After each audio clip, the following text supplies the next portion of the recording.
বোনের জামাই বা দুলাভাইয়ের সঙ্গে হজে যাওয়া যাবে কি? বোনের জামাই অথবা দুলাভাইয়ের সঙ্গে হজে যাওয়া জায়েজ নয়, বৈধ নয়। কেননা মাহরাম ব্যতীত হজের সফরে যাওয়া জায়েজ নয়, বৈধ নয়। নবী করিম সাল্লাল্লাহু আলাইহি ওয়াসাল্লাম বলেছেন, কোনো মহিলা যেন মাহরাম ছাড়া হজে না যায়। দেখতে পারেন সুনানে দারাকুতনি, হাদিস নং 2440।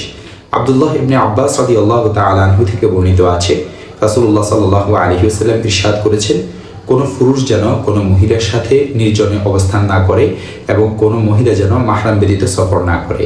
তখন এক ব্যক্তি দাঁড়িয়ে বললেন, ইয়া রাসূলুল্লাহ, আমি অমুক যুদ্ধে নাম লিখিয়েছি আর আমার স্ত্রী হজে যাওয়ার জন্য বের হচ্ছে। তখন নবী সাল্লাল্লাহু আলাইহি ওয়াসাল্লাম বললেন, যাও, তুমিও তোমার স্ত্রীর সাথে হজে যাও। দেখতে পারেন সহিহ বুখারী, হাদিস নং 3006। সুতরাং মাহরাম ছাড়া হজের সফরে যাওয়া নাজায়েজ। এমন হলে তাওবা ও ইস্তেগফার করতে হবে, তবে এভাবে যাওয়া নাজায়েজ হলেও হজ আদায় হয়ে যায়।